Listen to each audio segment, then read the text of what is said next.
শুভ সকাল বন্ধুরা, কেমন আছো তোমরা? আমি তো খুব ভালোই আছি। তোমরা কেমন আছো সেটা কিন্তু কমেন্টে অবশ্যই জানিও। প্রিয়া টাইম স্টোরিতে তোমাদের জানাই অনেক স্বাগত। দেখো, সকাল সকালে আমি ব্রাশ করে নিচ্ছি, আর আজকে আমি খুব তাড়াতাড়ি উঠেছি। তাই ভাবলাম কি যে ছাদে যাই, একটু রোদ আছে, ওখানে ব্রাশ করতে বেশ ভালোই লাগবে। তো দেখো, আমি ব্রাশ করে নিয়েছি, আর ব্রাশ করার পর না বেশ ফ্রেশ লাগে। তো চলো দেখো আমাদের ছাদের ড্রাগন গাছগুলো কতটা বড় বড় হয়ে গেছে।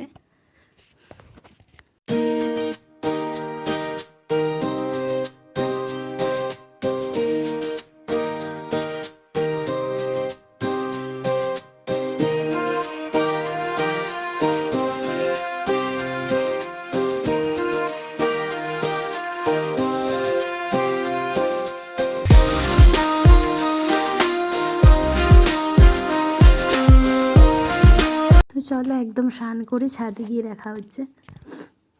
তো দেখো, এই ছাদে এসে আমি জামা কাপড়গুলো সব ধুয়ে মিলে দিয়েছিলাম, ওগুলো শুকোতে থাক, ততক্ষণে আমি পুজো করে নিই। চলো ঠাকুর ঘরে দেখা হচ্ছে। তো আমি স্নান করে ঠাকুর ঘরে চলে আসছি, এবার ঠাকুরকে পুজো দেবো, তো তোমরা দেখতে থাকো।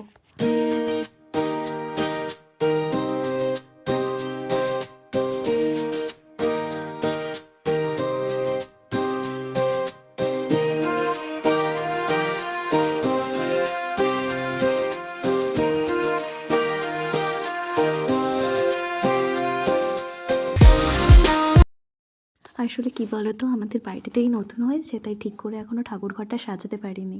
তো তাই এই কারণেই এখানে ঠাকুরগুলো রেখেছি। তো যখন আমাদের নতুন ঠাকুর ঘর হয়ে যাবে তখন তোমাদের সাথে আমি শেয়ার করব। এখন দেখতে থাকো আমি কীভাবে পুজো করি।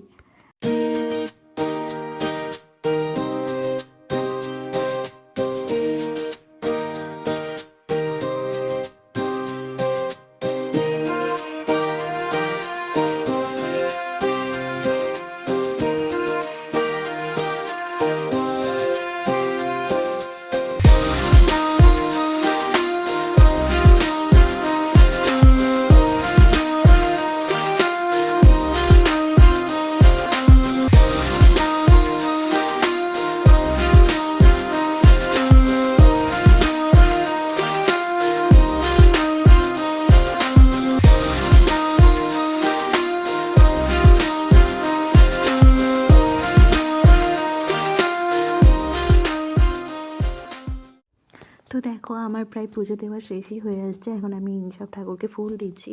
আর কি বলো তো, এখন তো শীতকাল, আর আমাদের বাড়িতে বাগানে যে ফুল গাছগুলো ছিল ওগুলো পোকা লেগে গেছিলো, তাই বাবা সব গাছ কেটে দিয়েছে, ঠিক করে ফুলও পাইনি। আর যেই কটা ফুটে তো ওগুলো ওই আশেপাশে কাকিমারা সবাই নিয়ে চলে যায়। তো কী আর করবো বলো, এই কয়েকটা ফুল ছিল ওগুলোই সবাইকে দিয়ে দিচ্ছিলাম। এবার দেখো আমি ধূপ দিয়ে দিচ্ছি, তারপরে আমি প্রদীপটাও দেখিয়ে নেবো ঠাকুরকে। তো আমি তো প্রথম ভিডিও করছি, যদি আমি কিছু ভুল টুল করি তাহলে তোমরা আমাকে ক্ষমা করে দিও, আর ধরিয়েও দিও। তো দেখো আমি শঙ্খ বাজিয়ে নিচ্ছি।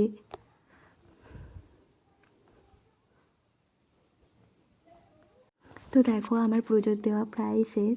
তো আমার এই ভিডিওটা যদি ভালো লাগে তোমাদের, তাহলে একটা লাইক, শেয়ার আর সাবস্ক্রাইব করে দিও। আর এইভাবেই আমার পাশে থেকো, সুস্থ থেকো, স্বাভাবিক থেকো। বাই।